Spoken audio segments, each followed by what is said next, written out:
Everybody, welcome back to our channel.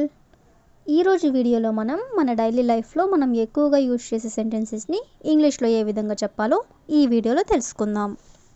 ముందుగా నా video కనుక మీకు నచ్చినట్లయితే లైక్ చేయండి, షేర్ చేయండి, అలాగే సబ్స్క్రైబ్ చేయడం మాత్రం మర్చిపోవద్దు. Okay, let's go to the topic. First one, జనరల్గా ఇలా అంటూ ఉంటారు కదా, నేను అతన్ని పట్టించుకోలేదు. వాళ్ళు వస్తున్నా నేను పట్టించుకోలేదు. ఆమె నన్ను పిలుస్తున్నా నేను పట్టించుకోలేదు. అంటే ఇలా చెప్తుంటారు కదా. పట్టించుకోలేదు అనే వర్డ్ని మనం చాలా సందర్భంలో యూజ్ చేస్తూ ఉంటాం కదా. సో ఈ వర్డ్కి సంబంధించిన కొన్ని ఎగ్జాంపుల్ సెంటెన్సెస్ అనేవి చూద్దాం. ఫస్ట్ సెంటెన్స్, అతను లోపాన్ని పట్టించుకోలేదు. అంటే అతనికి ఉన్న లోపాన్ని పట్టించుకోలేదు అని చెప్పాలనుకున్నప్పుడు దీన్ని ఇంగ్లీష్లో he overlooked the error. He overlooked అంటే అతను పట్టించుకోలేదు. ది ఎర్రర్ అంటే లోపాన్ని. సి ద నెక్స్ట్ వన్, అతను టేబుల్ మీద ఉన్న నోట్ని పట్టించుకోలేదు. అతను టేబుల్ మీద ఉన్న నోట్ని పట్టించుకోలేదు అని చెప్పాలనుకున్నప్పుడు he overlooked the note on the table. He overlooked the note on the table అంటే అతను టేబుల్ మీద ఉన్న నోట్ని పట్టించుకోలేదు. See the next one, manager సమస్యను పట్టించుకోలేదు. మేనేజర్ సమస్యను పట్టించుకోలేదు అనేదాన్ని the manager overlooked the problem. The manager overlooked the problem అంటే మేనేజర్ సమస్యను పట్టించుకోలేదు. సి ద నెక్స్ట్ వన్, అతను ఆమె భావాలను పట్టించుకోలేదు. భావాలు అంటే ఫీలింగ్స్. అతను ఆమె ఫీలింగ్స్ని పట్టించుకోలేదు అని చెప్పాలనుకున్నప్పుడు he overlooked her feelings. He overlooked her feelings అంటే అతను ఆమె భావాలను పట్టించుకోలేదు. సి ద నెక్స్ట్ వన్, వాళ్ళు హెచ్చరిక సంకేతాలను పట్టించుకోలేదు. వాళ్ళు హెచ్చరిక సంకేతాలను పట్టించుకోలేదు అనేదాన్ని the overlooked the warning signs.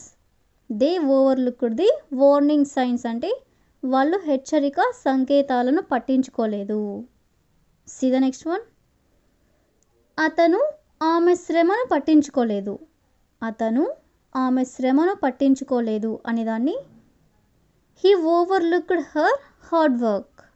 He overlooked her hard work అంటే అతను ఆమె శ్రమను పట్టించుకోలేదు. సి ద నెక్స్ట్ వన్, నేను అనుకోకుండా ఈమెయిల్ని పట్టించుకోలేదు.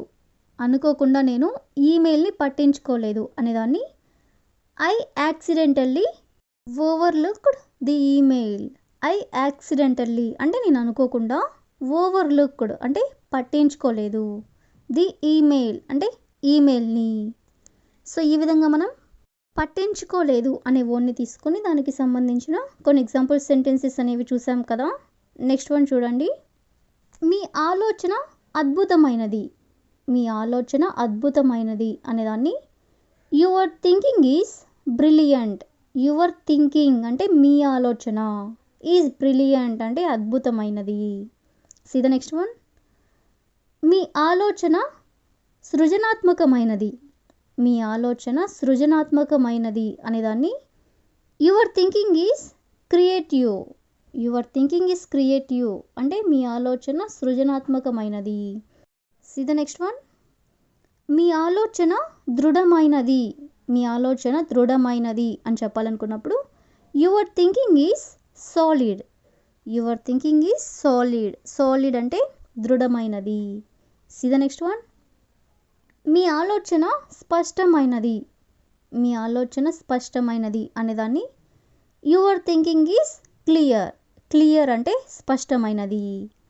సి ద నెక్స్ట్ వన్, మీ ఆలోచన అర్థవంతమైనది.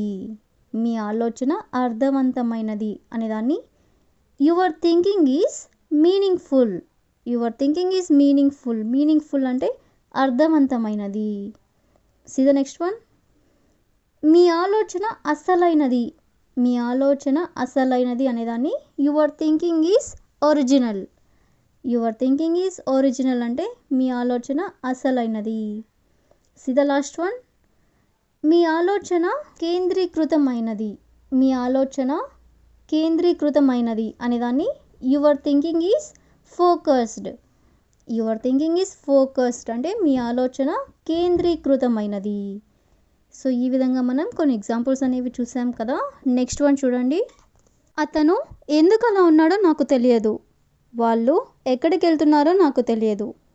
అక్కడ ఏం జరిగిందో నాకు తెలియదు అని ఇలా అంటుంటారు కదా. అంటే నాకు తెలియదు అనే వర్డ్ని మనం చాలా సందర్భంలో యూజ్ చేస్తూ ఉంటాం కదా.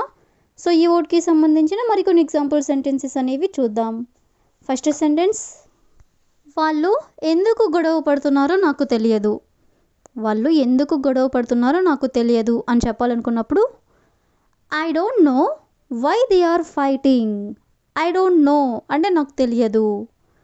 వై దే ఆర్ ఫైటింగ్ అంటే వాళ్ళు ఎందుకు గొడవ పడుతున్నారో. సీ ద నెక్స్ట్ వన్, వాళ్ళు ఏం మాట్లాడుకుంటున్నారో నాకు తెలియదు.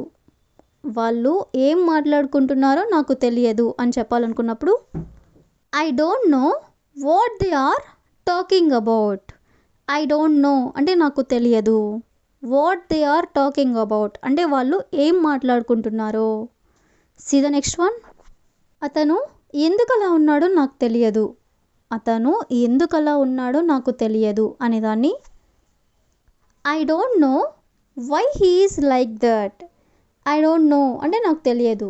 Why he is like that అంటే అతను ఎందుకు అలా ఉన్నాడో. సీ ద నెక్స్ట్ వన్, ఆమె ఎందుకు నాకు ఫోన్ చేసిందో నాకు తెలియదు. ఆమె ఎందుకు నాకు ఫోన్ చేసిందో నాకు తెలియదు అని చెప్పాలనుకున్నప్పుడు I don't know why she called me. I don't know అంటే నాకు తెలియదు. వై షీ కాల్డ్ మీ అంటే ఆమె ఎందుకు నాకు ఫోన్ చేసిందో. సీ ద నెక్స్ట్ వన్, అతను ఎందుకు నన్ను అరుస్తున్నాడో నాకు తెలియదు. అతను ఎందుకు నన్ను అరుస్తున్నాడో నాకు తెలియదు అనేదాన్ని I don't know why he is shouting at me. I don't know అంటే నాకు తెలియదు. Why he is shouting at me అంటే అతను నన్ను ఎందుకు అరుస్తున్నాడో. సీ ద లాస్ట్ వన్, నువ్వెందుకు నాతో మాట్లాడడం లేదో నాకు తెలియదు. నువ్వు ఎందుకు నాతో మాట్లాడడం లేదో నాకు తెలియదు అనేదాన్ని I don't know why you are not talking to me. I don't know అంటే నాకు తెలియదు. Why you are not talking to me అంటే నువ్వెందుకు నాతో మాట్లాడడం లేదో. సో ఈ విధంగా మనం నాకు తెలియదు అనే వర్డ్ని కూడా తీసుకుని దానికి సంబంధించిన కొన్ని ఎగ్జాంపుల్ సెంటెన్సెస్ అనేవి చూసాం కదా.